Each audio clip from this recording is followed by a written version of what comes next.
tungkol sa iyong performance ngayon? Ang unang-una ko lang po sasabihin, yung pagkanta ko po sa song ko po is, I did what I had to do sa song and I did my best.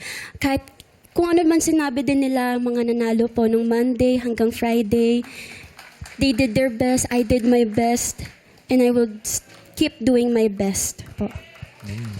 Meron ka bang kasama rito? Maylin? Yes po. Yung, Sino kasama mo, Maylin? yung daddy at mami ko po doon po sa... Asa si Mami at Daddy? Ayun po, yung nakasalaman po tsaka yun. Hi, Mami. Ano po pangalan nila? Hello po, Alona Rapista po. Kamusta po ang sa tingin niyo ang performance ni Maylin? Masabi ko pong binigay niya po yung best niya. At saka kung ano po mo yung kaloob ng Panginoon sa kanya, yun po yun. So, ina-appreciate po namin yun. Sobrang thankful and grateful po kami. Napaka-positive. Oo, dapat gano'n naman talaga. Oo. Positive dapat. Uy, si Mami ay sumasali din dati ng contest at nakapag-perform na rin sa TV. At sinasabi wow. pa, gusto niya mag-sample ngayon. Oo Of nga. course. Mami, pwede ho bang marinig yung sample? At dahil po dyan, pagkasampulin natin yung asawa. Si Daddy magsasample. Hindi, joke lang po. Baka mamaya, kumakanta rin po ba kayo? Malay mo. Siya lang. Siya lang. Sige po, sample po kayo. Sample po. Di ba ako'y tao lang na nadadarang at natutukso rin? Napatayo si Rado Shasha. Miss mo ba sa'kin? Kanta ni Miss Shasha yan. Matutuwa kang mahalin sa bawat sandali. Hiram natin. Grabe, may pinagmana. Alam mo, kontesera talaga si Mami. Kasi siyempre, pag ikaw, hindi ka kontesera, tapos kakantay mo, nandiyan yung original. Yes! Ay, may request. Iya tayo, no? Miss Shasha, pwede ba mag-request ng maiksing duet lang po?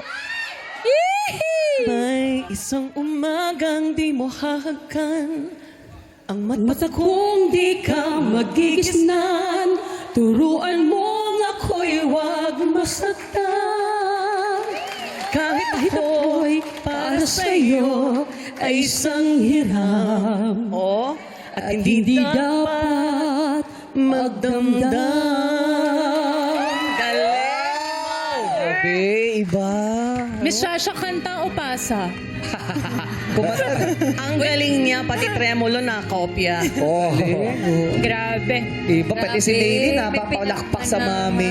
Grabe naman pala yung nanay. Ikaw naman, Maylin, ano mensahe mo kay Mami at Daddy?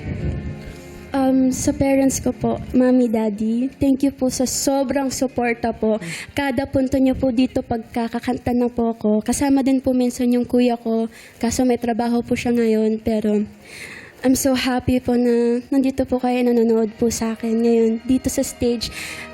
And makita niyo po ako kumakanta dito at nagawan ko po ng best ko po dito sa stage na to.